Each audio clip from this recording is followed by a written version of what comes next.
ये मसला बड़ा पुराना है और बड़ा कारुणिक है, बड़ा दुख भरा है। लाखों परिवार शिक्षा मित्रों के, और उसमें ज्यादातर तो वैसे हैं जो कोई लड़का तो है नहीं अब शिक्षा मित्र, सब ऐसे हैं जो प्रौढ़ों से उधर की ओर जा रहे, आगे की ओर। उनके बच्चे बड़े हो गए, बेटियां हैं, ब्याह करना है, पढ़ाई है, सब तमाम समस्याएं, और 10,000 रुपया का मसला कब उनका मेहनताना, और वो भी 11 महीने का, और कागज में लिख के बता दिया कि जी ये भी मास्टर है, इसलिए अनुपात बहुत ज्यादा अच्छा हो गया, इसलिए अब नई भर्ती भी नहीं। एक तीर से दोनों गए। तो हमें समझ में नहीं आता कि ये लोकतंत्र की सरकार है कि राजतंत्र की सरकार है। अब सर एक सोचिए, नितिन गडकरी और कई मंत्री ये बात कहते हैं विनय सिंह कि किसी मामले को लटकाना हो, भटकाना हो तो उस पर कमेटी का गठन कर दो, ये खुद प्रधानमंत्री कहते हैं। और उसके बाद हर बार शिक्षा मित्रों को एक कमेटी का सिकुबा दिया जाता है, इस बार भी दिया गया। कल संयुक्त मोर्चा के नेताओं ने ये बात सार्वजनिक की, जो संतोष तिवारी है, जो संयुक्त मोर्चा के संयोजक हैं, उन्होंने कहा कि हमने अधिकारियों से पूछा पिछले 6 महीने से इन्हें कमेटी के नाम पर क्यों मूर्ख बनाया जा रहा है, क्यों कमेटी कहां चली गई, वो प्रस्ताव कहां चला गया। तो आज उस प्रस्ताव पर सुगबुगाहट हुई है, वो खोजा गया है, कहां है प्रस्ताव, क्योंकि अब संयुक्त मोर्चा सवाल करेगा, संख्या ज्यादा हो गई है। शिक्षक अगर दबाव में लाए, तो आपको मैं फिर बता रहा हूं, अगर संयुक्त मोर्चा ने दबाव बनाया और शिक्षा मित्र साथ रहे, अनुदेशक साथ रहे, तो निश्चित कुछ अच्छा होगा, क्योंकि एकता में बड़ी ताकत होती है।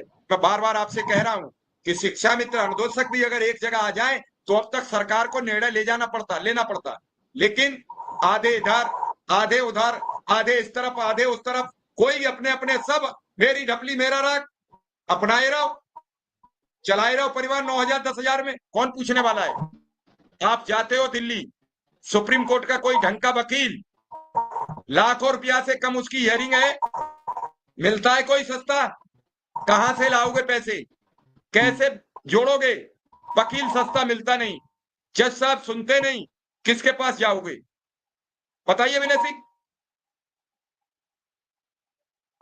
जी। सही बात रख रहा है उनका नेट। हमारा तो सर एक जी दीप नारायण जी, सर हमारा तो एक फंडा है, फुटपाथ पे सोना, रेलवे स्टेशन पे सोना, और हाई कोर्ट में खुद इन पर्सन लड़ना। हमें वकील की आवश्यकता नहीं। मेरे पेट में दर्द है, मैं बताने के लिए सक्षम हूं। मैं एक अध्यापक हूं, अपनी दर्द स्वयं बता सकता हूं। मुझे 4 महीने लगे हाई कोर्ट और सुप्रीम कोर्ट के जो आदेशों को पढ़ने में और उसे समझने में। उन अमेंडमेंट्स को निकाला, उन अमेंडमेंट्स में पढ़ने में जो कॉमन चीज लगा वो मात्र बीएड था। एक शब्द बीएड शब्द को जो है हर जगह दिया गया, और हमारा जो कुछ हो रहा है सब नजीर के हिसाब से हो रहा है। अब तो मैं यही चाहूंगा कि जो नजीर 10/7/2024 को सरकार ने कोर्ट ने दे दिया, हाई कोर्ट ने, अब शिक्षा मित्र और अनुदेशक भाई कोर्ट में जाएं और वह नजीर दिखाए कि जब वह अयोग्य है तो हम अयोग्य कैसे नहीं हैं। हम भी तो अयोग्य हैं, हम भी तो मानदारी हैं, क्योंकि उनका क्या नाम है कि हॉनोरियम या मानदेयधारी परमानेंट एजुकेशन या परमानेंट नियुक्ति पाने के योग्य ही नहीं है। क्योंकि यह वक्तव्य जो है क्षितिज श्रीवास्तव जी का, जो जज साहब है हाईकोर्ट का, था कि एक, और स्वयं टीवाई चंद्रचूड़ जी, यशवंत वर्मा जी और दिलीप गुप्ता जी का है कि जो संविदा पे है, जो मानदेय पाता है, उसके पास यह अधिकार ही नहीं है। तो भैया एक काम मेरा कर दीजिए आप कि जो आदेश दिया है उसको लागू करवा दीजिए। मुझे अयोग्य घोषित करवाना था, मैं 10 जुलाई 2024 को अपने आप को अयोग्य घोषित कराया हूं, और उसी आधार पे अपने सभी कार्यों को निरस्त करवाना हूं, चाहे इसके लिए कोई साथ आए चाहे ना आए, इससे कोई लेना देना नहीं है। क्योंकि मैं जानता हूं साथ चलूंगा तो मुझे यह डर सताएगा कि मेरे पीछे कोई है कि नहीं है।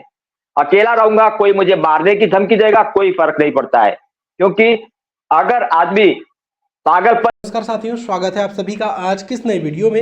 ये वीडियो आप सभी शिक्षा मित्र साथियों के लिए बेहद ही महत्वपूर्ण होने वाली है। साथियों, इस वीडियो के माध्यम से आप सभी को हाल ही के अंदर की एक महत्वपूर्ण सूचना दरअसल अगर हम बात करें अस्थायीकरण को लेकर सरकार की वास्तविक जो मंशा है, उस मंशा के ऊपर रिसेंट में ही आपकी कुछ नेतृत्वकर्ताओं के द्वारा कुछ जानकारियां दी गई हैं। वो जानकारियां आगे प्रॉपर तरीके से आपको वीडियो में देंगे। सभी साथी वीडियो को पूरा देखें। चैनल को अभी तक आपने सब्सक्राइब नहीं किया है, सब्सक्राइब भी करने। अब चलते हैं अपडेट पर। की हद तक गुजर जाए, एक जीवनों के सवाल है कि उसे यह काम करना है तो करके रहेगा, और यह काम मैं अपने लिए करूंगा। और मैं स्पष्ट करता हूं कि मैं अपने लिए कर रहा हूं, और जिसे करना है वो अपने लिए करे, घर से बाहर निकले, अपील डाले, एक नहीं, दो नहीं, हजारों, 10,000, लाख की इसमें डाले, हाई कोर्ट, सुप्रीम कोर्ट की हमारे द्वारा किया गया ड्यूटी निरस्त किया जाए।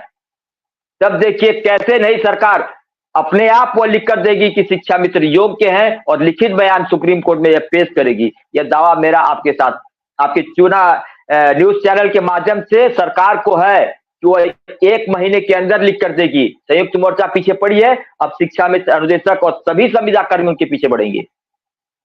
यह घबराए नहीं योगी जी जो मनमानी करते हैं, क्योंकि मैं वो तिनका नहीं हूं जिसे फूंक देंगे मैं उड़ जाऊंगा, क्योंकि मैं हर आग से चलना जानता हूं, जलना भी जानता हूं, और तकदीर के हाथों से अपनी तकदीर बदलना जानता हूं।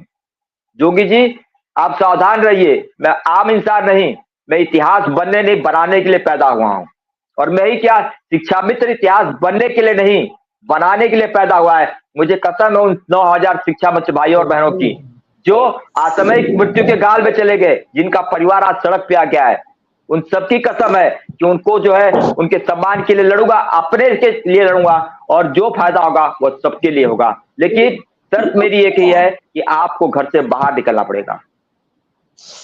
एकमात्र सत्य जो है क्या कहेंगे शिक्षा मित्रों से?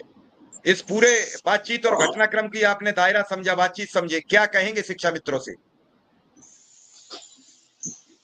जी सर, हेलो, हाँ सर, आवाज आ रही है? क्या कहेंगे शिक्षा मित्रों को लेकर? सर, मैं शिक्षा मित्रों से विनम्र अपील कर रहा हूं कि चाहे वो सड़क पे आना हो और चाहे वो कोर्ट की लड़ाई लड़नी हो, सबको अपने लिए, अपने परिवार के लिए और अपने 10,000 साथियों के लिए, जो मृतक शिक्षा मित्र के परिवार है उनके लिए, उनके मान सम्मान के लिए जो है सड़क पे आना चाहिए, या तो जो कोर्ट में लड़ाई लड़ रहे हैं उनका साथ देना चाहिए। अगर 150 रुपए का भी सहयोग आप कर देते हैं तो अच्छे पैनल के वकील से जो है पैरवी कराई जा सकती है। और कोई ऐसा केस नहीं है सर जो कि अच्छे वकील के पैनल से कराया जाएगा, अच्छी तरह से बातें रखी जाएंगी, तो जो भी तथ्यों को छुपा करके जो है समायोजन निरस्त कराया गया है वो सारी चीजें सामने आएंगी। और न्यायालय सर जो है एविडेंस पे चलता है, और जब अच्छे एविडेंस आप देंगे, अपने पक्ष के एविडेंस देंगे, तो 1.5 लाख परिवार के घर में उसी दिन खुशियां आएंगी। और जो दीप नारायण जी कह रहे हैं, इनकी भी बात सत्य है। ये ऐसा भी संघर्ष होना चाहिए, त्याग करना चाहिए कि मरने से तो अच्छा है कि एक बार ही मर जाए। घुट घुट कर मरना तो गलत बात है। सर, बड़ी विडंबना होती है, सुबह उठे व्हाट्सएप खोलो, पेपर देखो तो एक शिक्षा मित्र इस दुनिया में नहीं रहता सर। बड़ी समस्या होती है सर हम लोगों को। जी सर। चलिए, बात बिल्कुल ठीक है। और दीप नारायण जी क्या कहेंगे शिक्षा मित्रों से? एक छोटा सा कमेंट, फिर प्रोग्राम समाप्त करें, टाइम हो चुका है। जी दीप नारायण जी। सर, मैं यही कहूंगा शिक्षा मित्र भाई बहनों से जो है कि वह घर से बाहर निकले, यह मत सोचे कि 10,000 चला जाएगा। हमें मिल ही क्या रहा है, अपने बच्चों की तरफ एक बार देख ले, अपने गार्जियंस का चेहरा देखे और बाहर निकल जाए, और तब तक चलते रहे जब तक कि वह मंजिल न प्राप्त कर ले। और उनकी मंजिल है एक सम्मानजनक स्थिति, चाहे वह शिक्षक के रूप में हो, चाहे सम्मानजनक जो है मानदेय जो भी इनको जो है सुटेबल लगता हो। और मैं तो यही चाहूंगा कि वह निकले, कोर्ट तक जाएं और मांग करें अपने हक की, और मांग करें कोर्ट से कि वह अपने आदेश को लागू करें, या तो लागू करें या हमारा हक दे दें। चलिए, आप सबका बहुत मैं यही जो कहूंगा कि जी बात पूरी करिए दीप नारायण जी, बात पूरी करिए। ये कहूंगा सर जो है कि एक बार फिर निर्देशक भाइयों से भी और सभी संविदा कर्मी मात्र यूपी के ही नहीं, पूरे देश के संविदा कर्मियों से, जिन्हें मानदेयधारी कहा जाता है, अयोग्य कहा जाता है, क्योंकि ये कोर्ट, हाई कोर्ट ने कहा तो पूरे देश पे लागू होता है, क्योंकि राजस्थान में बीएड को अयोग्य करार दिया गया था प्राइमरी के लिए, तो पूरे देश में लागू करने की कोशिश की गई थी। तो सभी संविदा कर्मी चाहे किसी भी प्रदेश के हों, कोर्ट जाएं और अपने द्वारा किए गए कार्यों को अब अयोग्य ठहराते हुए और त्रुटिपूर्ण मनवाते हुए उसे निरस्त करवाने का मांग करें, और इससे अच्छा तरीका और अपने सम्मान को पाने का मेरे नजरिए से कोई नहीं। चलिए, आप सबका बहुत बहुत आभार, बहुत बहुत धन्यवाद। फिर हम बात करेंगे, कल संयुक्त मोर्चा के साथ बातचीत होगी कि क्या रहा लबो लुआब, जो वो कह रहे थे कि आदेश जारी होगा,